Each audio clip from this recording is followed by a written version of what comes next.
Welcome to the Human CV with Solangie Gil. Thank you. We have Colombia in the house today. I'm so excited. You brought the smile, the colors, the vibes, and a beautiful candle. So in line with, I'm assuming your name means? Yeah, sun, light, maybe. Light? Do you know what's really funny? We had another guest here just before, and his name, Sandeep, is an Indian male name. It also means light. So we have light and sun and sunlight. We've got it all here today. No, and a nice light day. So It's happening, yeah. Yes, okay. So thanks so much for taking the time. I had a look through your human CV, and I'm like, wow, there's passion. There is a lot of, excitement in you and fire, and it takes you to different places. And I hope you will share some today. How did it go for you filling this in? What was the journey like? I think I had an opportunity before of doing one of the tests, the personality test. Yeah. But I wasn't that keen to complete it. Actually, I didn't. Mm-hmm. So this time I took a good time to read the questions, to go through all the tests. And I think I was focusing more in the results and the part of the weaknesses. Yeah. Because maybe you know your skills, but sometimes when you think you know a lot of your skills, it's good to go to the weaknesses, because it's not very common, like people ourselves to say what are the good things, not the good things that I need to work with, or things that I need just to make it better. Yeah. So I was checking, I was very accurate. And then at the end I was like, okay, I want to just learn more about my weaknesses, and then to see how can I turn them into strengths. Yeah. So for me that is powerful if you have a weakness, but at the end it could be your best friend if you work on it. So I was checking my weaknesses, and I found it really interesting. It's like, yes, I know maybe this, but I haven't paid attention really, and this is another call to say, hey, you need to focus on this and maybe work on it. Yeah. So my workflow and my day-to-day task will be easier if I just focus on things that I don't pay much attention to. Yeah, usually we just pay attention to the good things, like what I can do, or like my personality, like positive vibes, not negatives, and and then no, you need to see your weaknesses as powerful tools as well. So I found it really good to go through what I need to work in. So thank you very much. There was powerful questions every time I was answering. So like, kind of like talking to myself and say, hey, I need to work on this. Yeah, it's good. Yeah, because it's often not the case that people want to look at their weaknesses because it doesn't feel good. And I've noticed with doing this for many years now, taking people through various tests and assessments and asking them coaching questions, it's very often the case that you can have a strength, or you know it's a strength of yours, but if it's used too much or too intense, it can turn into a weakness. For example, like I am somebody who is extrovert and very excitable, and that means as a weakness, I might often interrupt or cut people off because I'm so like, and I want to share this also with you, and I'm excited. So this could flip from enthusiasm to, oh, you're interrupting, you're rude, or you might feel somebody is very driven, like a director. And then people say, no, you're bossy and it's only your way or the highway. So have you noticed when you started looking at those weaknesses that they're just the flip side of a strength you bring? Like you could be super positive, but maybe shallow and not looking at the deeper negative things. Like what is something you've identified? I was thinking about because I like to go forward, and I like to, in terms of projects or work, I like to have a vision and go for it and work towards, the goal. And then maybe I forget the vulnerability of the people, some emotions, like even when I used to have my own business, I used to have to take a decision because I have a business, I have a family who feed, and then say, hey, my emotions, they weren't there in the time to make a decision. So that is a strength maybe, but can be a weakness as well, because people like to be heard. Yeah. People like to be acknowledged, like that, and for some people it's really hard to express their feelings or their emotions. And if I just don't pay attention to that, I could be leading a leader or leading through really harsh way maybe, or like not really care about other people's like feelings and stuff like that. So it's something that I definitely need to work. And then, yes, say if you're vulnerable and you are showing me your feelings, that doesn't mean like I need just to pass on top of that, even if I tend to take a decision. So more like these days that, this is a sensitive subject. Yeah. So yeah, I found it really confronting and then challenging. And I will start like thinking about how can I make this better, And sometimes when you are in a hard situation and you feel vulnerable, so you start to think in these people, like say, hey, I'm not feeling really good today, and I'm feeling really weak or vulnerable, or and I had this situation, and then remember. Like many people have been there as well. So you need to acknowledge them. Yeah. That's such a humble self-reflection you've done. And I think, especially if I look at your human CV, or I have these little cards that also explain what we're seeing on the screen very soon. So the ENTJ, or in your case, it's up here, the commander, it's somebody who has that strength, you can have full power, want to walk forwards, and you forget to take people with you if you only go this way. And Now, luckily for you and all the people that you spend time with, you've recognized this. You said, I also want to look at the weaknesses, and ideally I want to work on some of them and maybe soften things or improve them. We often have these managers or bosses who haven't done that. Or still like, my way or the highway, this is it. I don't really care, suck up your emotions. We're going to go there now. We're a team. Yes. What would you say to some of those? Like, what was, I'm not sure if you ever were this extreme of the commander archetype, and you had a moment that made you reflect on weaknesses are also important. Or what would you say to a boss or manager or leader who is very strongly focused on only the vision and themselves, and they keep forgetting some of those people's emotions, taking them on board? What would you say to them? I think people will work better if you acknowledge them. Yes, they have the skills, but they are people too. So what I'm just going to take basing in my experience, as a business owner, I have people who work for you.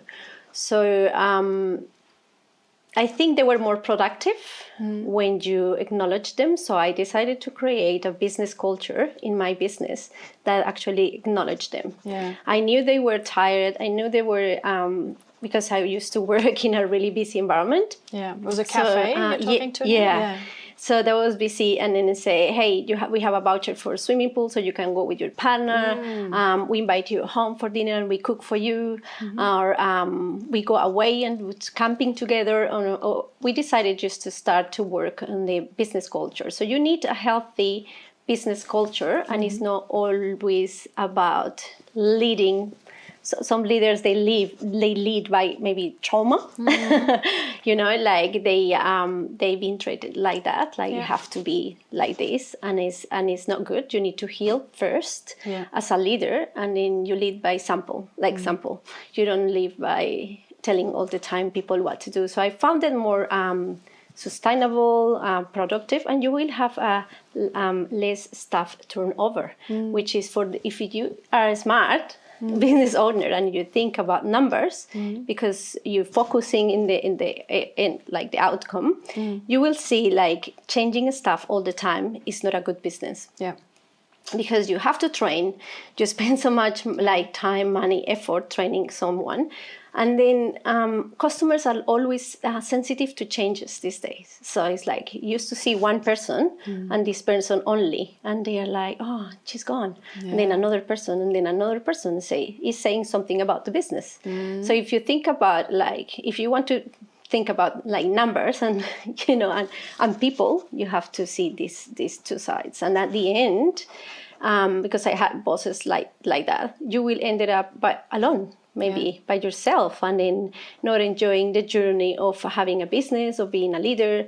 And then if you're really born like you want to be a leader, you will be really stressed about it, and then you will be so frustrated, and then you're not going to enjoy it. And then life is crazy how you find people. Let's say we close the cafe, and then you find these people. They will open the door for you or not, who you were in the past with these people.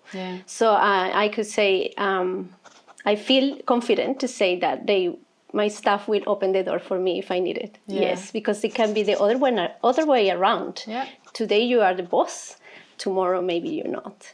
So, such a good statement. So I love that. Yes. So I see it that way. Like you need to, even though if you have this personality, as you say, bold, strong, efficient, energetic, you need to be like inspired and lead with these sort of ingredients. I think will be better. Yeah, absolutely.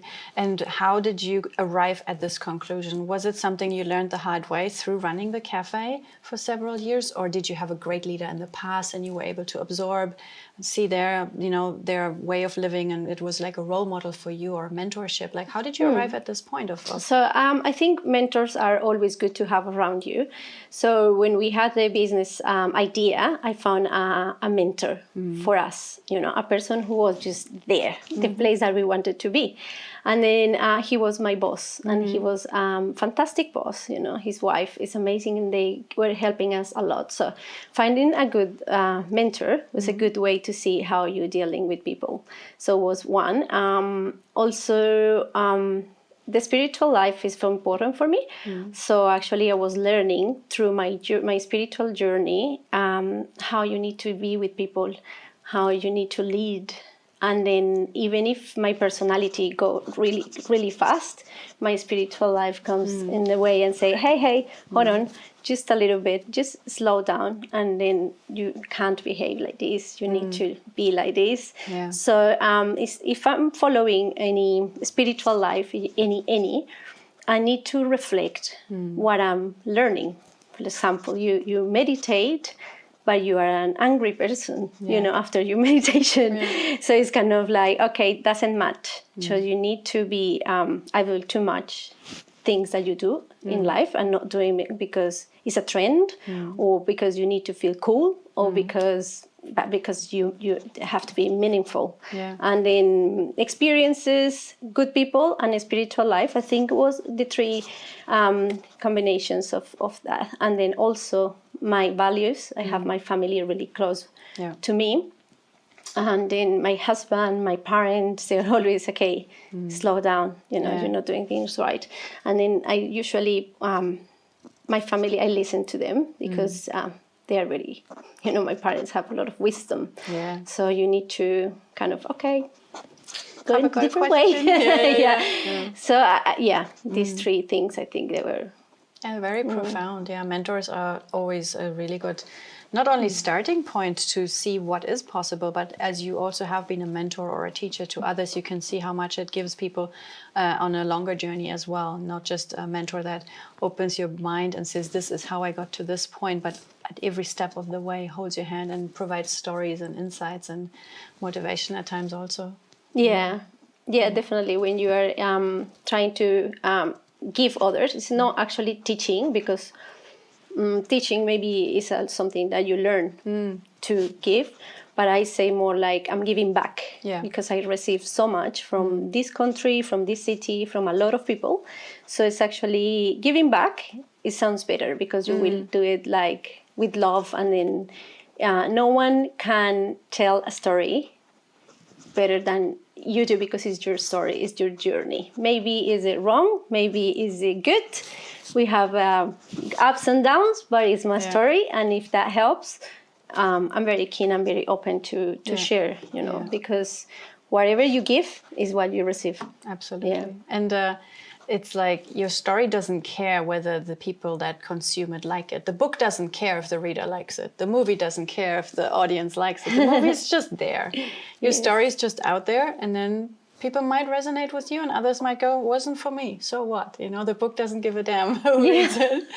And so that actually, I have so many avenues where I could take this conversation now. I actually want to go back to one comment you made because it ties in with the guest we just had before. So these energetic vibrations are still in the room of spirituality. You talked about it briefly. What does it mean to you? If your 8-year-old child was like, "Mommy, what does spirituality mean?" How would you explain it in your own words? Like, what is it for you? It's a space to connect, you know, is important for me because it's something above me, and I need that, you know, due to my personality or the way that I see life. I need something really powerful to tell me we do things this way. Yeah. You're not the boss of everything. Yeah, you calm down. So actually, is something really powerful for me that confronted me when I can't hide from it because I really live it. And I love having a spiritual life. It's very important. Same as my husband and I, we are connected in the same way, which is a huge bonus, I'll say, because everything we do, like if we have an argument or something, we say, "Hey, let's pray. Let's go back to. Let's not be us. Yeah, let's be source." Or yes. So it's very powerful and it's good for our kids as well because we know they see that. Yeah. So they follow what they see, not what we tell them to do. Yeah. So it's been very healthy, and I found a lot of wisdom, and all my projects that I do, I just drive them through my spiritual life as well, because it's like when you have a calendar. Yeah. And you put things in there, you know. For me, is that like my spiritual life, my family. So it's not all my idea or all about me. So it's something that I am very grateful because I found it, and I tried many different things. I tried so many books and different courses and different other things. Yeah. But this is actually where I keep my feet grounded to the floor and then say, "Hey, let's walk together." Yeah. So it will be very hard that I just leave it. So it's for me, as you feed your body, you need to feed your mind, but you need to feed your soul as well. Yeah. Because so many distractions and things that you can receive, social media, work, attitude from people, and so many things that they are hard to deal with out of your house, you know.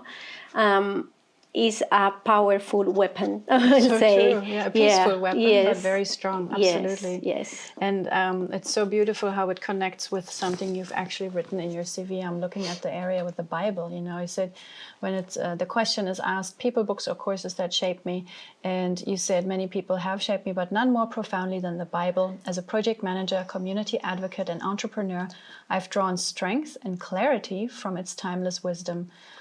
The Bible's books offer more than spiritual guidance. They're a complete manual for life, leadership, resilience, and so on, like purpose, human connection, courage, compassion. So very often to give you a bit of context that you may not have. So I grew up in a cult, Jehovah's Witnesses. They focus very strongly on the Bible. And cults are, in my definition, from what I understand, it's like an intensified version of a religion, often with extreme measures at times. So whatever people have in their mind right now, you and me have experienced the Bible from very different ways. Yes. And on top of that, you're sitting here now and you're saying, I'm a spiritual person. Often when I ask people, what is spiritual? They say it's the opposite of religion, or it's connection to something bigger, or it's nature. They have different interpretations.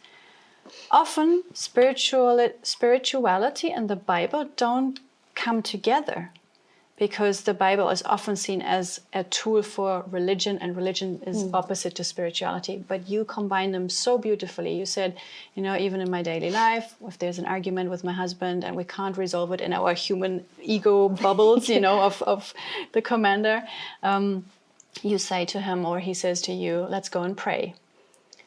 Spirituality, the Bible, religion, what is your take on religion and using the Bible that is known as such a religious tool? Okay, when I was a kid, they used to take me to church because my family were Catholic, right? And I didn't know we need to go to church. And it's something that you do because other people just is telling you to do. Yeah. So I was there, I say, well, why we need to do this? But I didn't understand. So, well, with the time, I studied the Bible. I was like, let's see, because I don't usually, the person who is in front of you is reading it, but everyone need to have different interpretation, and you are allowed to do that, and you didn't need to feel guilty because the person who is in front of there is telling you something that maybe doesn't work for you, right? So I know these cults and stuff like that. They have different. They follow a person, maybe. Yeah.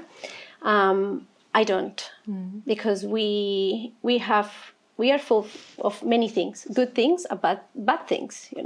So it's a personal relationship that you have. I don't call it Christianity or religion or Catholic or anything, but it's just my relationship with him. Something I bigger. know there is a God. I know I have studied the good things for leadership, for I found joy. I found different things, but I cannot obligate even my kids to follow something that I believe. So for example, if my kids, they grow and then they hey mom, I want to come to Buddhist, good on you, and I will support you. The other ways, I will be in a cult. I will be telling them what to do, and that's not the way. So I found it is a personal relationship that know a place that you need to. Of course, we go to church. Of course, we serve for the community. We have different projects in Kenya, in Colombia, with the resources from here. We put them there, and actually we make things happen with those resources. So I'm there because I like that part of the church as well. And then you need to give, you need to serve. If you want to be the first one, you need to serve others. So by serving in the community, it's good, and it's good for our kids as well. But no, because it's a dictator there and saying, hey, so many rules and things like that. So maybe I'm not agree with that, but I respect, because I have family members and friends, and my close friends, they have different ways of seeing spirituality, and then maybe they don't have any spiritual life, and I love them the same, and the choices they make doesn't affect me for the person that you are, because if we go to the core of the Bible, let's say you need to love others, you need to love your enemy, you need to, like if someone is offending you, forgiveness, calm down, don't answer back and things like that. So it's kind of the way you take it, and then if you use it as a powerful tool for many things. It's like, a book that it's actually management book or a business book. Or, I was going to ask next, it's like when you have this really solid foundation in your spirituality and your faith, and the Bible has guided you so well as like an extra mentor. How did it help you when you opened your cafe? And tell me more about it. When I opened the cafe, that was... there's so many. There's a big story behind it. Yes, I don't know. You're here for the big stories. Okay. I believe when you have a vision of something, it's my vision, but I put it through my family, spiritual life, and say, hey, and then things will go easy, and then doors will open, people will arrive. It's amazing how they work, because you're not always thinking, I need to do this, but you're taking into account different parts and different points of view, different people.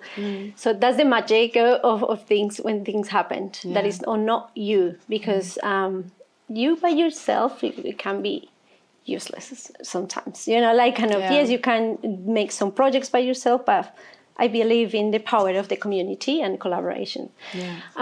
So I will go back to when I was little. I used to go to visit my grandmother a lot in her farm. After my grandfather died, she was in charge of all the farm. the workers and stuff. So she was a very tough lady, you know, like my cousins, they were like, scared from her. And I love her leadership attitude, you know, and then they were scared from her but I was thinking, they don't understand her. They see why she is like that, but I do understand her. I don't know why we have such a strong connection. So I know my cousins may be watching this. I was the favorite. Told you. And then she's, and I remember she was saying, okay, we're cooking today for lunch, chicken soup. Let's go and grab the chicken. The chicken was alive, or like rabbit soup, or and then we go to the garden. We grab the salad for the salad. We go to the trees. We grab the tomatoes and the fruit for the juice. So she was very organic, and then she was cooking in wooden stove, and then even though she had a gas, and I was like, okay, you milking a cow, you're taking milk, you're taking butter, and you're taking cream from this is amazing. So I was always next to her, like even taking the corn from the tree and making the bread for us in the morning, wake up at 3 a.m. And I used to value every single meal that she just put. And even though she had a harsh personality or hard personality, she was showing love with the food. And I'm the same. Yeah. Yes, because I learned that from her. So I say, this is beautiful, how the transformation, the creativity. And then I used to love that. So every time my grandmother said, what is for lunch? This, okay, let's go. And I was very excited. So when I grew up, my mom asked me, what do you want to study? And I wanted to be a lawyer. Okay. Yeah. It's very different from cooking with grandma. Yeah. And then... because I always like to say, hey, it's not fear many things. I think I can be a good lawyer. But I started like remembering my grandmother, the food, and say, I have so much passion for food, so much love for food. I want to be a chef. So my mom is like, okay, lawyer, chef is very different, but whatever you want to do, I will support you. And I say, okay. I started to be a chef in Colombia. So my sister was living here. She asked me, you want to come? And I said, yes, but I want to open a Colombian cafe. That was ages ago.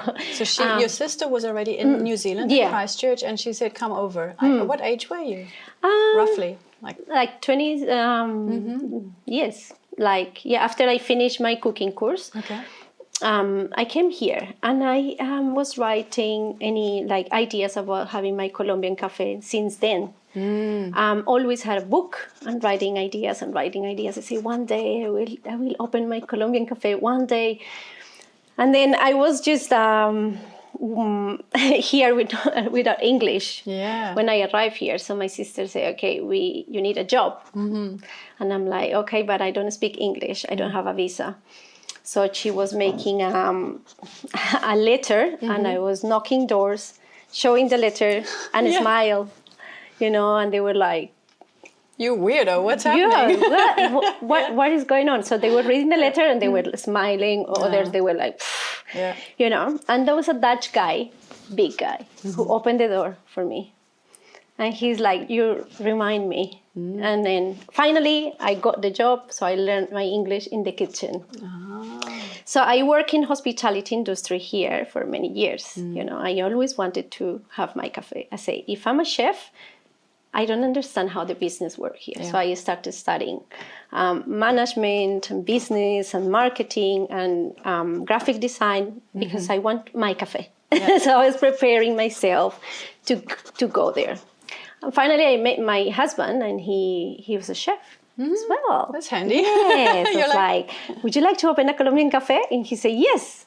So when you have people around you, and then they have the same view as you, and they don't have the same skills as you, the same personality as you, it's perfect. That's great. And then I was here going like all crazy, and he was more like, okay, so I have to put a little bit down, and you need to put a little bit.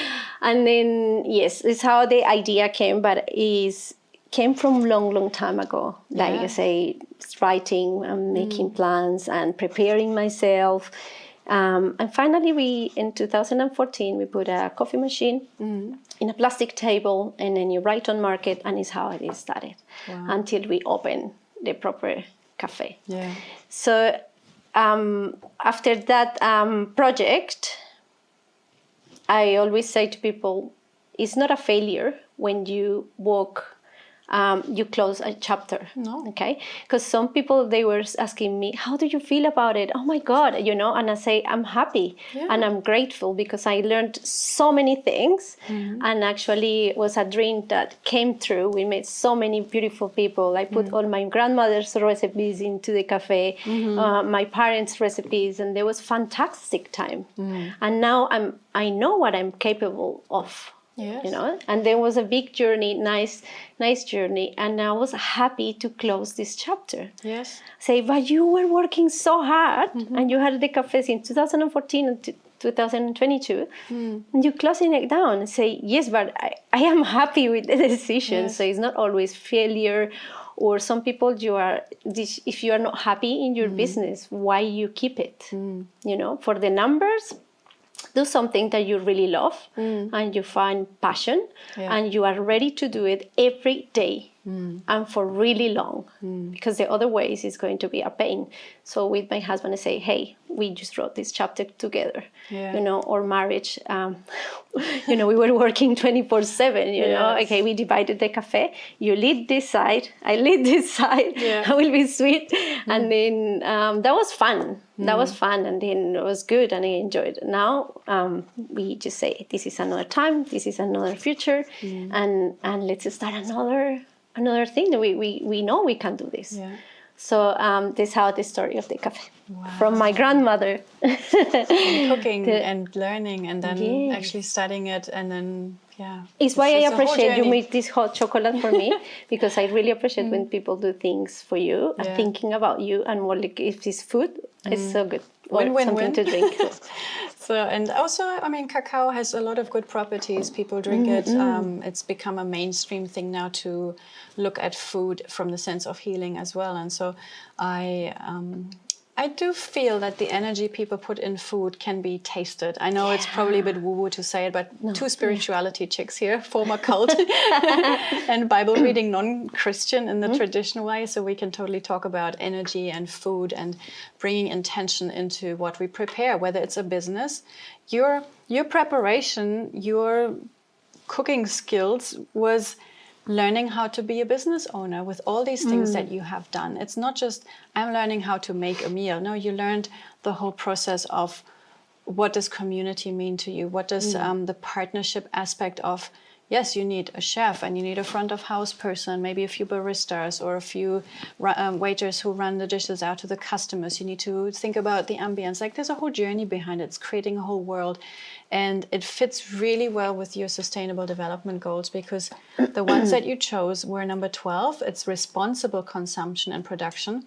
And it's number 17, the partnerships for the goals. Now, when you talked about your Nana, your grandmother, how she would harvest things from her own garden, and even the chicken had to suffer, but it was at least you know where it comes from.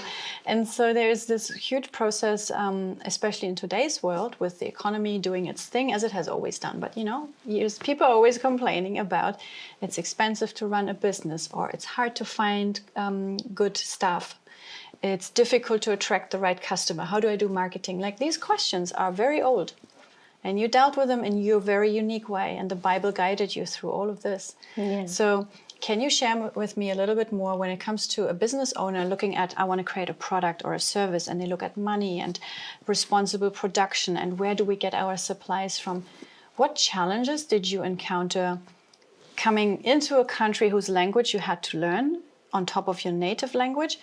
Setting up a cafe, which has to do with rules and structures and food, certificates and preparation things that you had to do, legal things, and still being able to, what were the challenges around getting, the right products in, marketing it in the right way, finding customers? What were some stories you can tell here? We were focusing always in high quality, and then trying to have the least waste as possible. I came from a country that some people maybe, we have food in abundance in Colombia, okay? But is another, like, vulnerable people that they don't have a meal. And I know that. We know that from, with my husband. And then if we have a love for food and the passion for food, it's not always what you put in your plate. It's the respect that you have for the ingredients and the way that you cook them. So it's why we were successful, and when people used to love our food so much. Because a part of the love that we put, and then the ethics that we put in the food, we want, okay, we have, as we say, your body is your temple. Okay. You have a saying in Colombia as well. In the Bible. Way? In the Bible says, yes. It's like you need to look after your body, okay? Because it's whatever you put in is the same as what you listen, you see, and things like that. So we were aware of that. Like what we were giving to people was actually good for the body, good for the soul, even though we had vegan, keto, all these different options, like sugar-free and things like that. But with the respect for food, we try to buy organic. I know it's more expensive because some of the cafe owners, they just buy whatever. Conventional, And then it's okay, is how, but and then have another value when you do things like that. So always when I see the bucket from the wastage, I used to say to my husband and kiss him everywhere. I said, you are doing a great job as a head chef, because we don't have much of wastage. So we were trying also to check the processes. When you have a business, and then it's not just putting the final product out there, but you need to check the processes that you have in your business, and one that can be sustainable, but can be eco-friendly, or can be reduce the wastage and things like that. So you need to know the processes, and you need to be aware of the processes. What happened with business owners, for example, let's put the cafe industry, people who have money and they open cafes, but they don't care about anything else. So it's a lot of wastage, it's a lot of bad practices, and it's a lot of risk as well. And staff so turnover. It's a lot of staff turnover, because they, I think my years in hospitality, because I worked as a head chef in different kitchens, and I always was very, you don't throw the food away, and then we do this, we reuse this, and then more conscious to have control in the kitchen about the products and things like that. And then is what happened now. You see a lot of wastage and a lot of things, because they just care about the profit. And then a business, it will reflect if it's just only for the profit, You feel it. You feel it. So actually it needs to be special, but you need to look after how you making your final product, while you reduce processes, internal processes. For us was good. Planning, okay, we planning our meals that we don't have to throw food away and things like that. So not just buy one ingredient that you only use a tiny amount in one dish, right? And then it just gets old, or nobody orders that. Yes, and have different dietary, options as well, because have customers were gluten-free, sugar-free, keto. We were quite big in keto for some time, and then we had a lot of keto community coming to eat in our cafe, and then we didn't use bread at all in our cafe, so you don't find a piece of bread. We were doing only the cornbread. So it's made with corn, like we call arepa in Colombia. And then we use these sort of products that are good. It's a good feeling that when you eat them.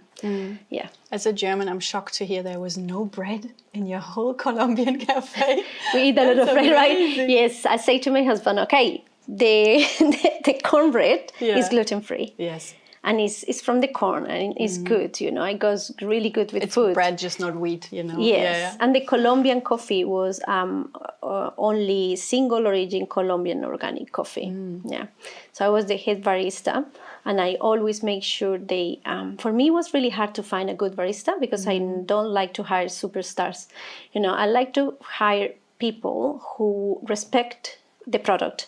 So for example, they were in a barista training session, or like, how do you call it, when they come and do a trial? Yeah. Yes. And then was milk left, and for me it was a pain in my heart when I see when they throw away milk when you're making coffees and when it's not done properly. So I say no, for me it was really hard to find a person. So actually what I did, I was looking for I trained a person that wasn't a barista, but I trained her, and I was explaining to her, my dad used to have a coffee farm, so I know how the coffee, the hard work of these farmers, and, to pick the coffee, and they pay them one coffee $5 a day. So every time I was making coffee, I say, okay, one family, two families, three families, and then they work really hard and they don't get fair payments. Yeah. And I was just with a background and then acknowledge how hard it is for you to have your cup of coffee in front of you. So I was very, very, I trained my husband and I trained the other girl, and I say, we don't throw food in, like milk in here, the coffee, you need to have a lot of respect for this product because it's been from the way from Colombia, and I have a lot of processes, and then we are the face of these farmers.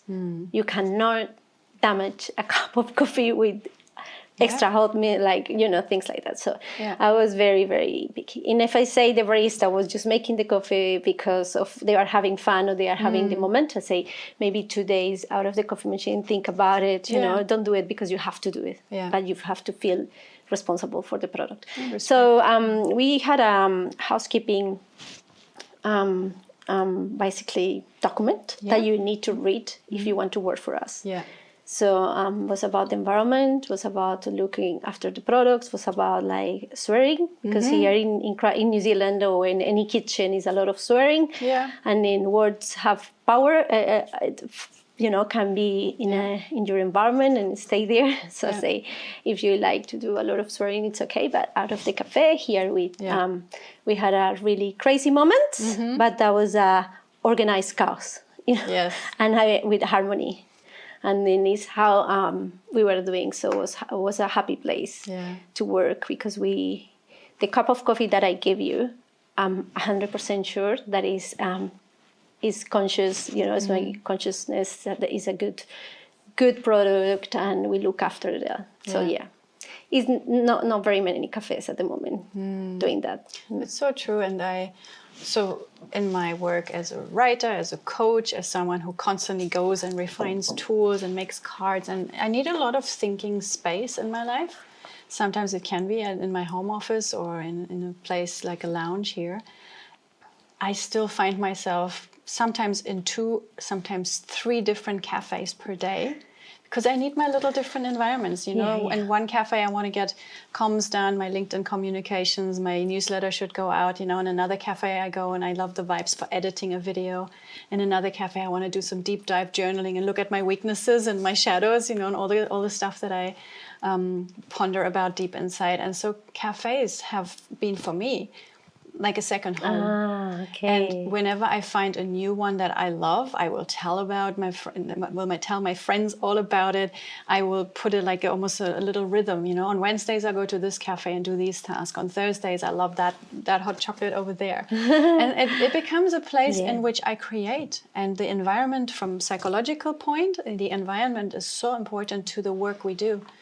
Whether it's the restaurant should be nice and no swearing, so that the chef can produce a meal that's done with love and intention and respect and consciousness for the ingredients and the story.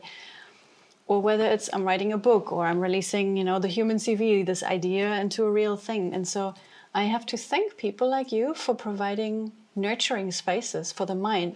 I know you've closed it, but you have done that work and it's not lost.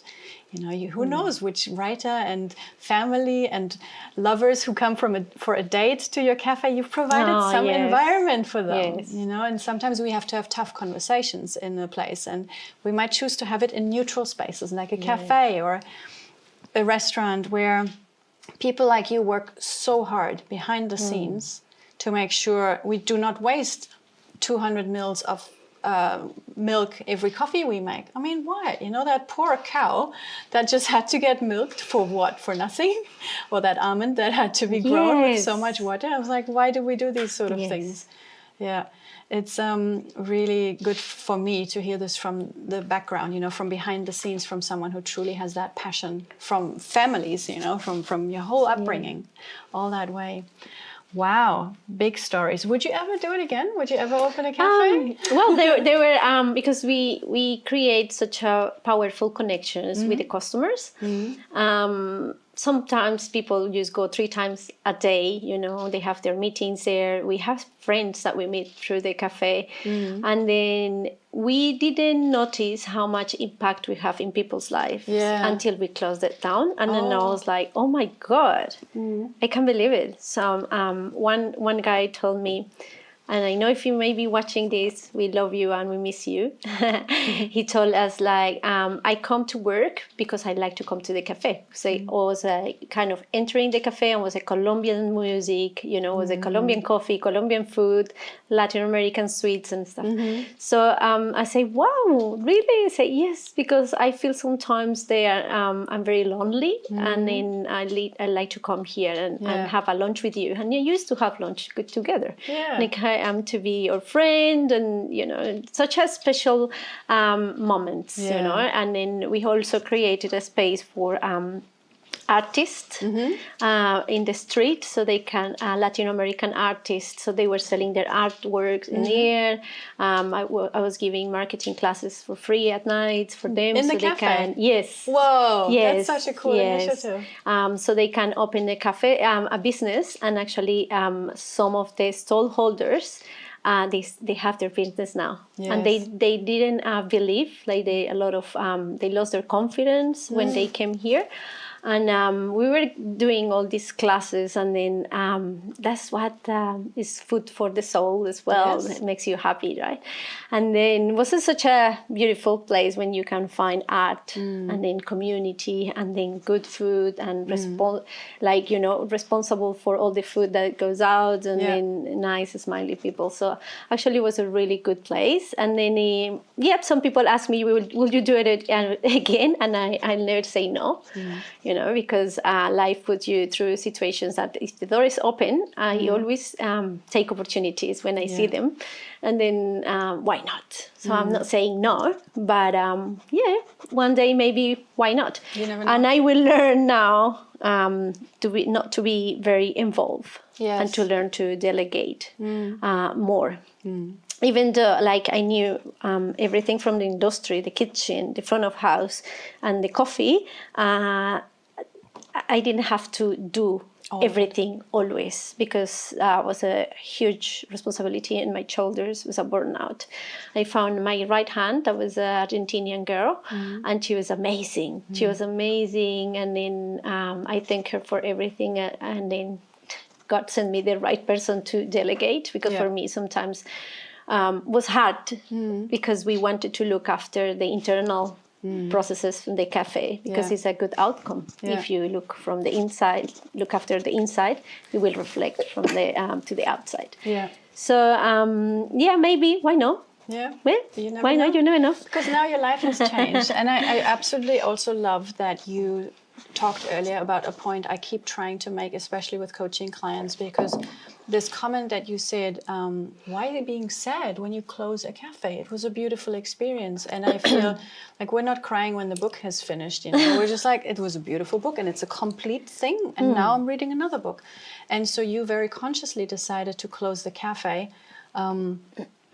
This example can translate to, you know, you lost your job, or you were made redundant, or a marriage breaks down. There is still value in the job, the marriage, until the point when that closes or when that ends. There's no reason to throw everything away and say, I'm a failure now, or I failed at this job or that career because you've changed. No, it's a sign of growth. You've grown into a completely different world, and that's the world of being a mom. You have your 2 children. Tell me a little bit more. As a mom of, is it 2 girls, 8 and 2? Yeah. What are their names? Ariana, the oldest, and the youngest is Dara. Dara and Ariana. Yes. Beautiful. All right, your mom is doing amazing things. I want to know, as a mom now, and your life is different, you arrange different activities, you have to also make sure that you have time for yourself, time for your husband. What is a good cafe if you want to unwind, where you take your children with you? Where can you enjoy being a mom and being in a cafe and having this kind of chapter of your life? With my husband, we have a problem. A big problem when we go out, because we've been there. So, for example, if I walk into the cafe and I see the coffee jug that with this crust of milk, you never watch your jug making a coffee. I'm not having a coffee from that place, for example. You're too much you know, involved and in the I industry. recognize that. I say maybe I have a cup of tea or I have something else. But it's just a few coffee shops that maybe, you know, makes you feel like they're good. It used to be one called Ali and Sid, and they closed it down, I think, or they changed ownership. For a good coffee, I like to go to see Luciano, that he was my mentor for the cafe. And he used to supply our Colombian coffee. He's a Brazilian guy. And he taught me the passion and the love for coffee as well. So I know he's very responsible when he's making a cup of coffee. It's in Morehouse. Yeah, it's a good one. So he makes a good coffee.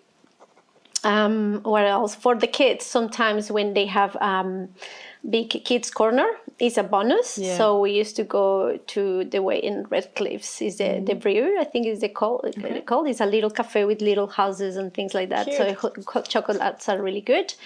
But now that I'm a mother, you know, yes, it's different. You need to look for something to distract the kids and maybe have a nice cup of coffee. Yeah.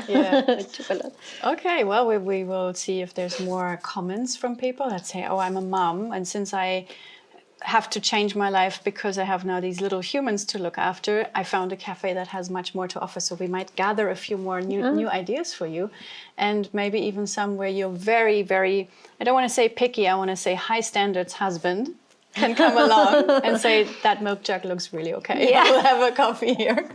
And I'm like, did I clean my milk jug over there? I have a really cool new thing, Sol, and I want to also have you be creative and maybe take a look at that. And so what I gave to some of the other guests, and I'm thinking of doing something with all the Human CV guests and bring them together, and maybe, you know, they bond over many similar topics, so it will be beautiful.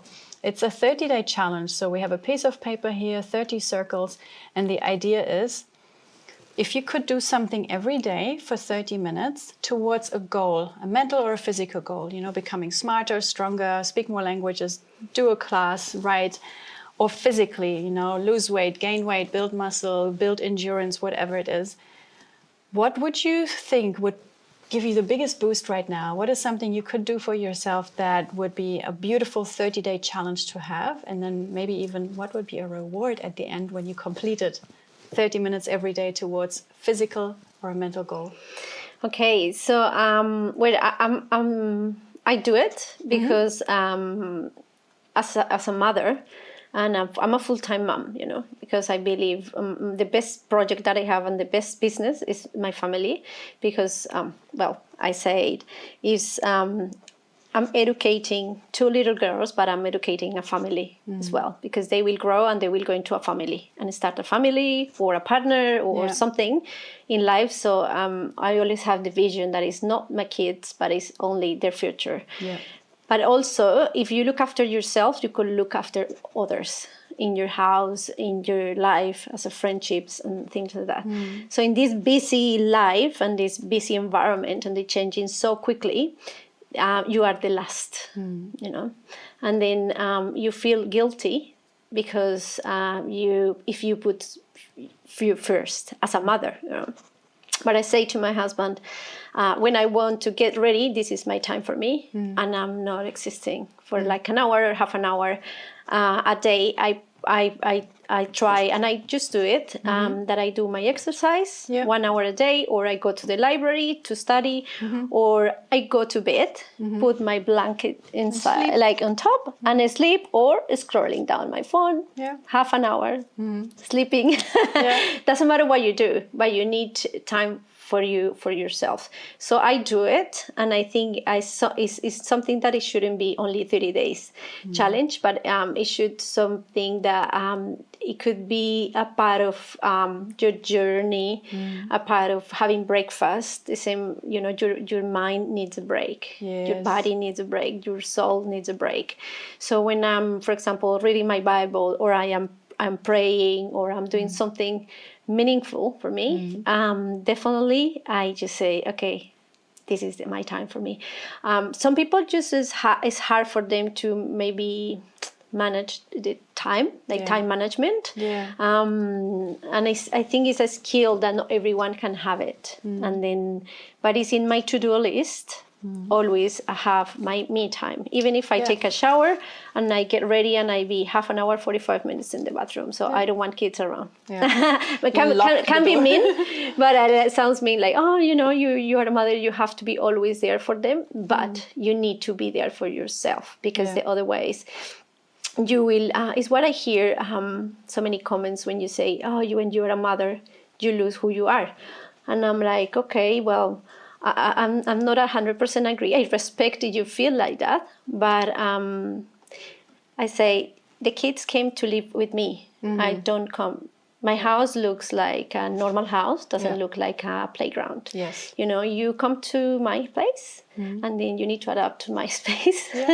And then and my kids, they see it that way. I like my place clean and tidy, and you will learn how to do this because you came to live with us. Yes. You weren't here first. If you were here first, I would follow your rules. But no, it didn't happen that way. You didn't move into your children's room. Exactly. So everyone have, my kids, each of them, they have their own room.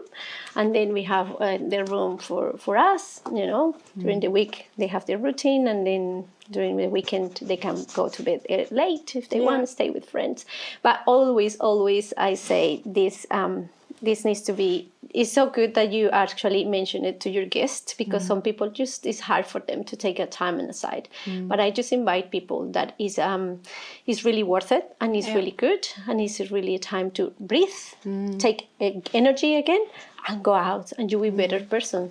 I will be I'm a better mom, a better husband, a better wife, a better friend when I have time for me. 100%. Yeah, I really love how you didn't even look surprised at this challenge. You're like, I'm already doing it, Jen. And so I don't even feel I can ask you, what reward are you planning? Because I think you implemented a habit that is so good that it's in itself and a reward in doing it, right? And so, would you have a reward though? Yeah. Well, I do, like, for example, one Friday I'll say, okay, this Friday is to look good, go and eat something I really like, or have a coffee. I'm not a person buying things, but experiences. I can pay for experiences. So I say, let's take the kids, I don't know, somewhere, or I just go by myself and have a book and I have a coffee, or call a friend.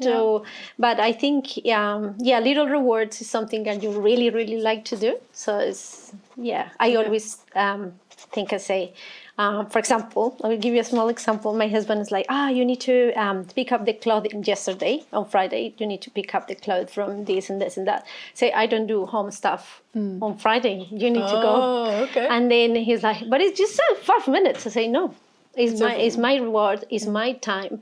So I think you need to go, because I don't want to start putting stuff that actually take me out of my hour or my 45 minutes that I have for me.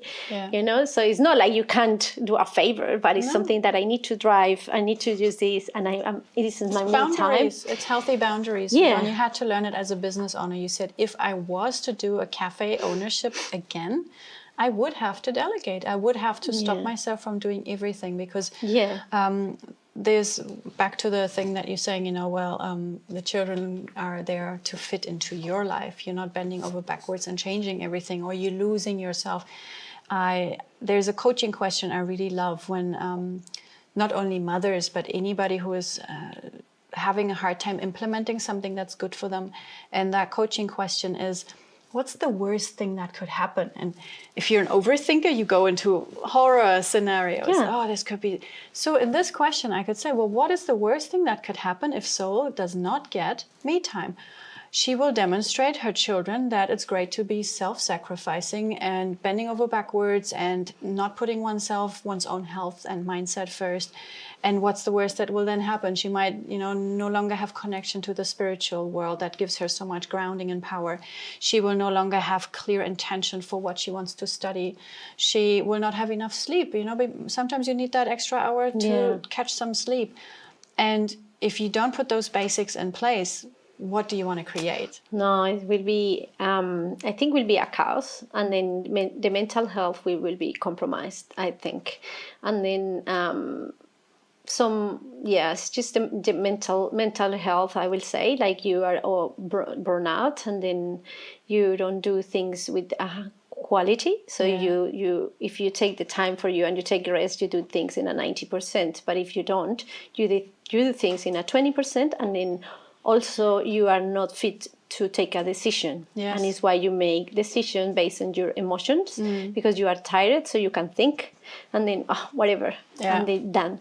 But if you take a rest and then you take this time, say you're catching up with everything, and you say, hey, this decision, it should be like this, and maybe it could be better. So the decision making, even that, it is important, because sometimes we make things like based in the emotions, because we are tired, because we are grumpy, because you don't rest, because you don't have the time for you. So I think it's so important. Yes, and then you have one day of whatever, but it turns into 30 days of whatever, and it turns into a life of whatever. No. And you don't want to live in this way. So for your next project, maybe it's mom life, really going all into raising these little humans and teaching them, educating them.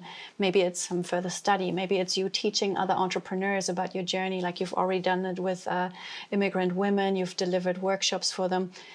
Where are you currently at? Like, who would you call in for a project, a thing you want to do? Do you want to work for someone? Do you want to, travel with someone, find mom friends? Where are you at? Who are you calling in? I think there are things that are negotiable when you're having a partner, when you have a friend, when you have collaboration. And it's, for example, everyone have different personalities, and that can be manageable. You have strong personality, maybe you are a quiet person, or it can be more like, you can negotiate things easy. But for me, I have so very important the respect. Respect if you have different beliefs, not only because maybe you can be saying a bad word or unrespectful way, but I respect the way you are. I respect your beliefs. I respect your visions. I respect what you can put into the project. So for me, respect is a big one. Also, honesty. Honesty for me is more like transparency, like when say, so I can trust you, because if we don't have honesty and you are not transparent, and then having a project, so I will, should I trust you with this or not? Doesn't bother me too much, as I say, like the way you are no one to change another human being. So I accept you the way you are, but you need to respect me, and we respect each other and respect others, and being honest. If you not honest to be about, like, what do you feel about me, or what do you think about me? Because that in a project or in something is just a secondary. But say, I can't do this, and I don't understand this, and these are my weaknesses. And then people who be honest about what they can give and the time, and be honest. I don't feel comfortable with this. Should we do it this way? So for me, is a big one. Those three things, I think. And also, I would like to people who just have different skills that I do. So that can be a compliment for me. And then I like to learn from people. So. For example, you have skills that I really want to learn. So come here with me. We do something together, and then I will teach you some stuff, but you teach me as well. So I can grow. What are some of the skills you would love to pick up next? What's on your, oh, I really want to get better at this thing. Is there something you currently have on your mind? Well, I'm studying project management now, and I would like to more about project management systems. Yes. Like like IT is growing really, really fast. It's changing very fast. And I love the concept of marketing, but I would like to learn more about digital marketing when you're putting your ideas out there. So I think this all the cameras and things like that are so cool. So it's a skill that I just would like to develop. I do things, but I do things in my phone. I don't I don't have this, and I like to take pictures and I see different bits and pieces. But it's something that I really like.